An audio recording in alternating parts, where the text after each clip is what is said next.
Last year the book being movement disorder category. So, so movement disorder and neuromuscular disease for them are the same.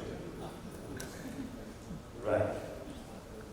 So it's a huge topic that I'm going to talk to you about. Approach to neuromuscular disorder.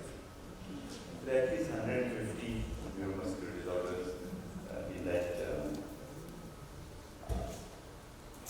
But when I started looking at the topic, I thought, okay, it's a large topic. What's the way to deal with this?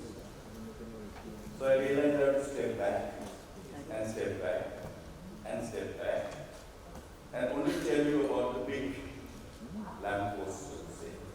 So what we're going to do in the next 20 minutes are the lampposts of approach to neuromuscular disorder. And it's a practical framework. So we'll stay by the bedside. The first question, why should physicians know about neuromuscular disorder approach?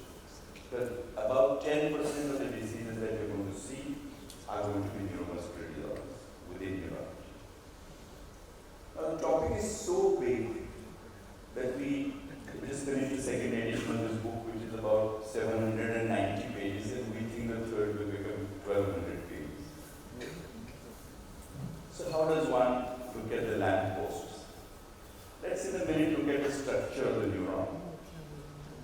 The low motor neuron. It starts with the cell body of soma, then the long axon, then the myelin and the nodes of Ranvier on it.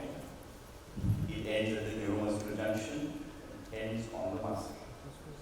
So those are our big areas. So as usual, the first step, localize. From the cell body to the muscle, where can the problem be? So these are our four sites. Motor neuron, peripheral nerve, neuromuscular junction, and muscle.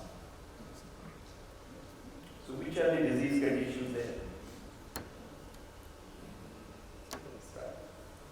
So whenever you see a low motor neuron condition as a physician, the first question you ask yourself, and perhaps the most important question you should ask yourself, is this disease affecting only the motor system? Is it affecting the motor and the sensory system, or only the sensory system? Believe me, this is the key question. All low motor neuron disease we divide into three by the bedside: pure motor, sensory motor, pure sensory. See, every pyramid is built on simple building blocks. So these are the simple building blocks. So which are the pure motor localizations? Anterior horn muscle, neuromuscular junction.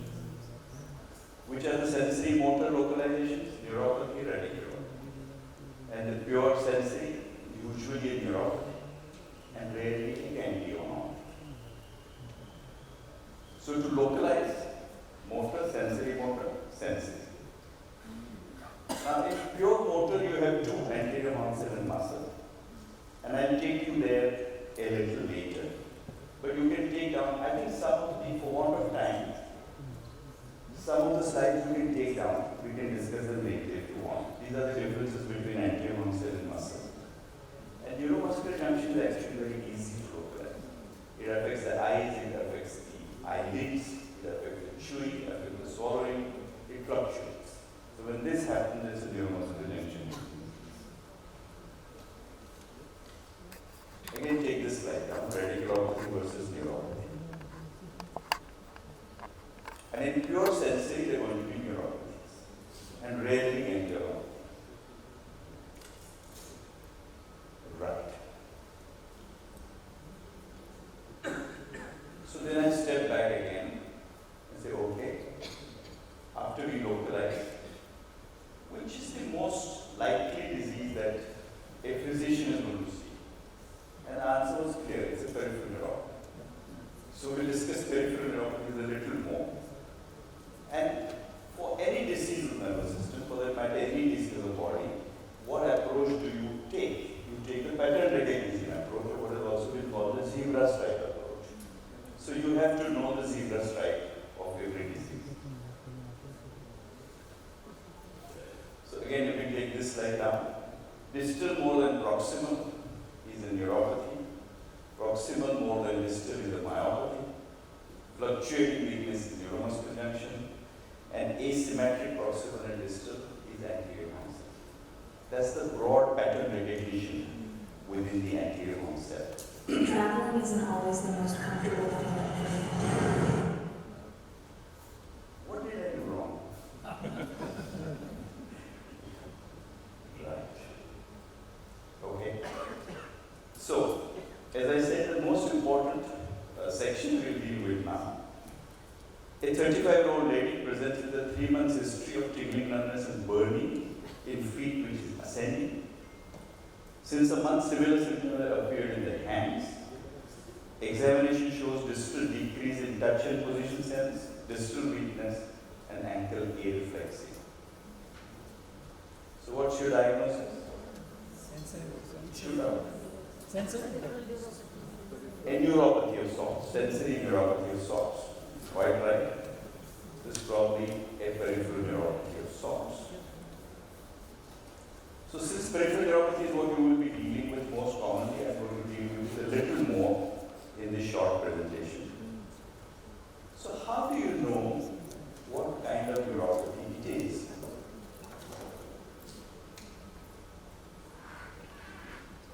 So we go back to the basic diagram. The neuropathies can affect axon, myelin, or the neuron. So you've got axonopathies, you've got myelinopathies, you've got neuronopathies.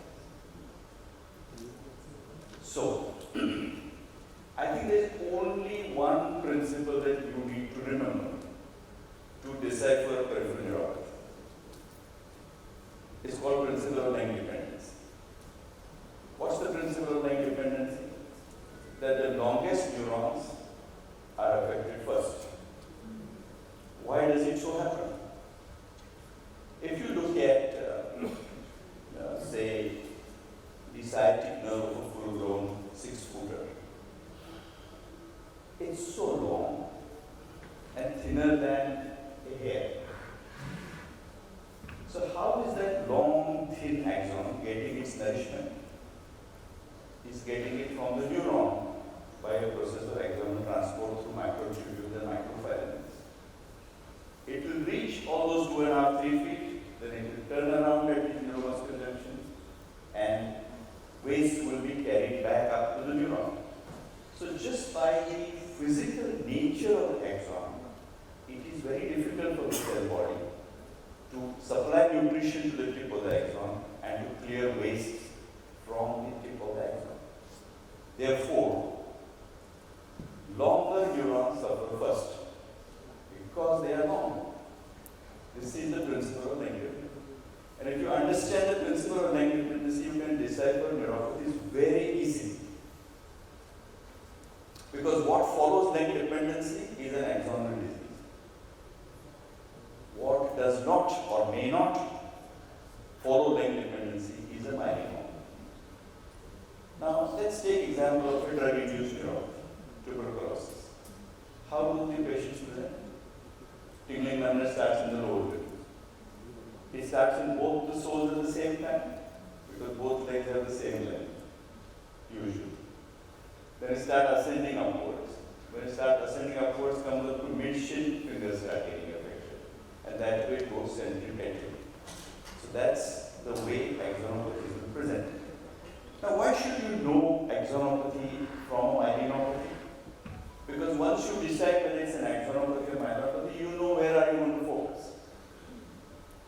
So axonopathy is a symmetrical, sensory motor, areflexic, will follow the principle of length dependency, and the causes are in 3 categories: toxic, metabolic, deficiency. Whereas myelinopathies, classic example is the GD syndrome. If you remember the GD syndrome that you have seen, some start with the shoulder, some will start with one thigh, some will start with fingers. Isn't that so? So they don't follow length dependency. So when you see a neuropathy that doesn't follow length dependency, the problem lies in the myelin. And the big ones for the practitioner are GBS and CID. So one principle for neuropathy, length dependency. If you master it, you know how to decipher peripheral neuropathies. Now I want you to take some of these slides down because I have taken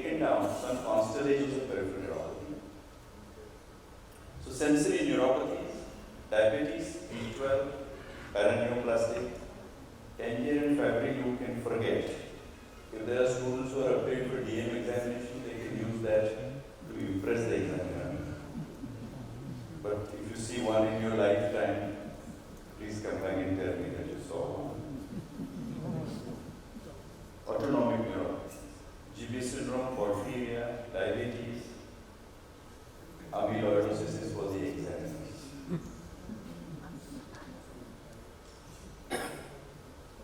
Neuropathy is in upper limb weakness.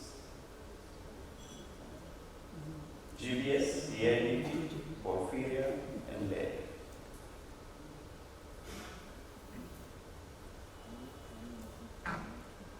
Motor neuropathy.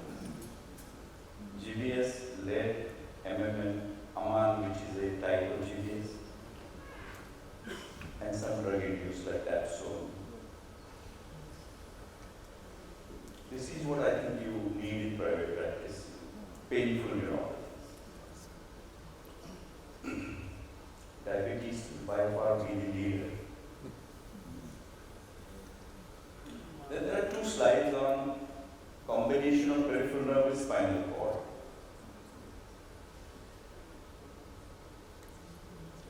And peripheral nerve with roots.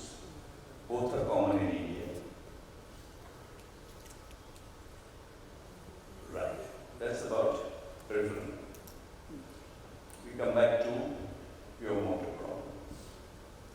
On the left is the anterior muscle, on the right is muscle. So asymmetric, symmetric. Proximal and distal, largely proximal. Now the third point is very important. Wasting more than weakness is anterior. Weakness more than wasting is muscle. Look at the Duchenne or the limb girdles that you have seen. Big muscle, but very weak. And look at anterior oneself, the hand looks thin. But you say, if you move it, and you are a little surprised as to how much movement is there. Reflexes and facets.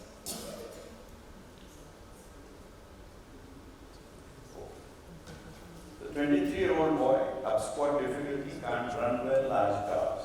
What do you think?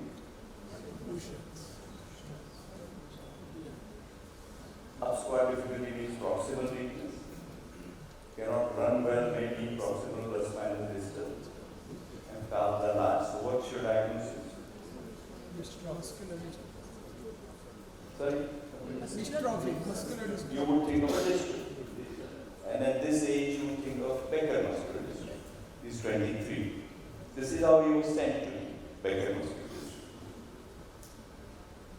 But trying to differentiate anterior muscle from muscle, I think, again, if students want to impress the examiner or practitioner want to make a quick diagnosis, look at that small muscle behind the toes. Extensor digitorum brevis, the one that extends the toes. In myopathy, you will see big. In neuropathies and anti-oxidant disease, it will go away.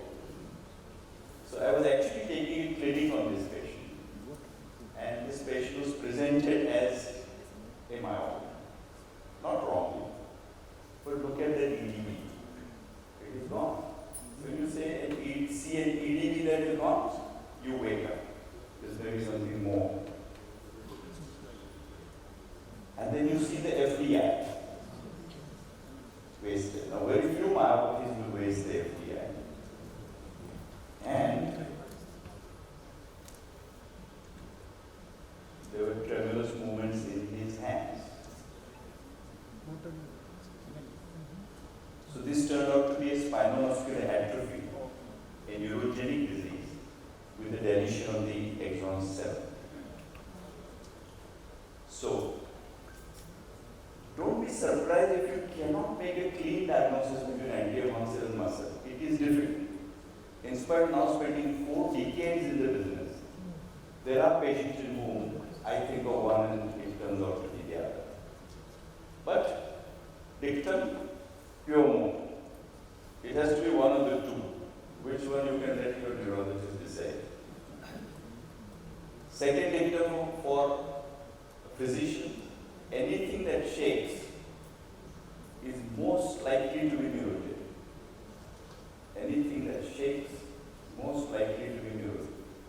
99 out of 100 times, something that is a tremor in the lower motor neuron disease will be neurogenic, meaning neuropathic, anterior onset, whatever. For postgraduate purposes, there are all myopathies that shake, and we are currently working on one of them. Right. So within the anterior horn cells, if you have got a combination of lower and upper, it is motor neuron disease, which is a common disease. Well, I can't say common disease, which is a reasonably frequent diagnosis. Only low motor neurons unformed. And your neurologist will then look at what type it is, you don't need to worry about it. Lastly, we come to myopathies. These are the 4 key points that you take to decipher myopathy. When has it started? How fast is it progressing? Is there family history? Which muscles are affected? These are the only 4 points you need to group myopathies into various categories. Family history is very important because the whole classification is inherited versus acquired. And this slide shows you which different categories are there. And since my interest has been in myopathies, I naturally have more slides on myopathies, but just to show that inspection can often tell you which myopathy it is, and they have different faces. They scapulae wing in different ways in different diseases. They have some telltale signs in their limb muscles. They can have gynecomastia, they can have large calf, they can have wasted calf. They can be hyperelastic, they can have contractions. Right. So maybe going back, just 4 questions. What's the age of onset? How fast is it progressing? Is there a family history? And which muscles are? That tells you which myopathy it is. Neuromuscular junction disease, as I told you, this classic is myasthenia gravis. Very simple to make a diagnosis. Fluctuating symptoms, fatigue, involving certain structures, ptosis, diplopia, chewing and swallowing difficulty, and then the investigative evidence. I think ganglionopathies are uncommon, and just get to know a little bit about it. That they are outstanding sensitive people who don't know where their limbs are. They can't walk, they can't balance, they can't stand. And in the face of that, the motor system is okay.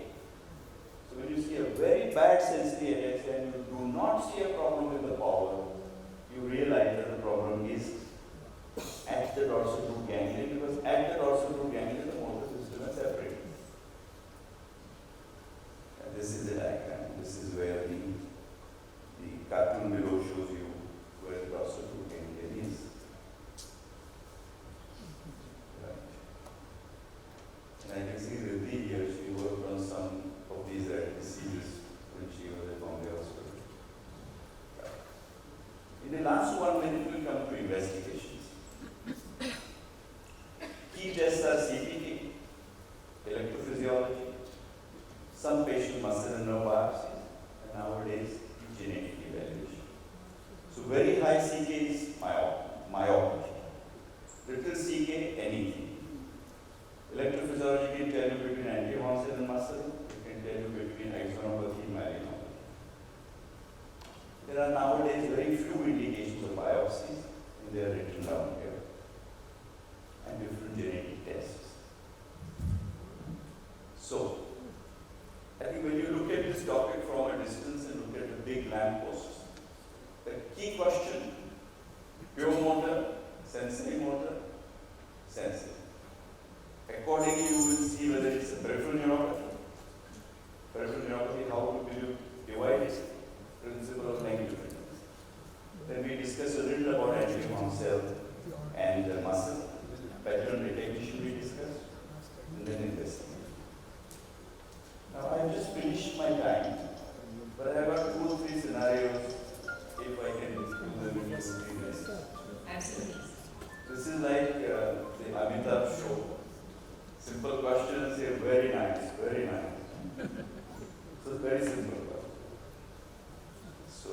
52-year-old man, cramps in legs, difficulty in speaking and swallowing, tongue movements affected, tongue looks smaller, walks with a stiff gait. Got it?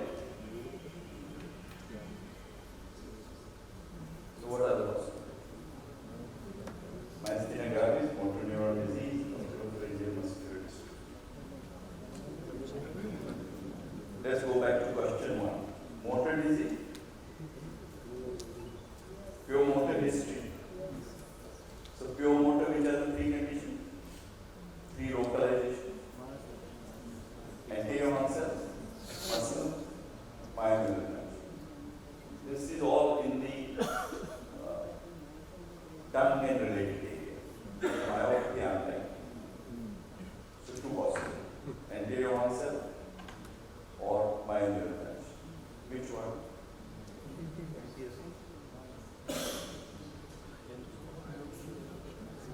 Which one? Last line. Also with the stiff gait. Now, stiffness is what? Upper motor neuron, spastic. So upper motor neuron and lower motor neuron in a motor syndrome in a 52-year-old man will be motor neuron. 32-year-old girl treated for pulmonary TB, tingling in lower limbs followed by upper limbs, and then difficulty walking. What should I say? Let's say motor peripheral neuron. Very good. Will this neuropathy follow the principle of leg dependence? Yes. Yes, because it's a toxic neuropathy. So leg dependent neuropathies, toxic, metabolic deficiencies, and they're very common. Right. Sensory ataxia in a 32-year-old girl with dry eyes. Sjogren's syndrome. What do you expect the motor system to show? This is a sensory ganglion operation. So you expect the motor system to be completely normal. So I think you're all neuromuscular specialists as they handle this talk. So even though there are books on this topic, I think we have finished the lamp posts in 20 minutes. Thank you.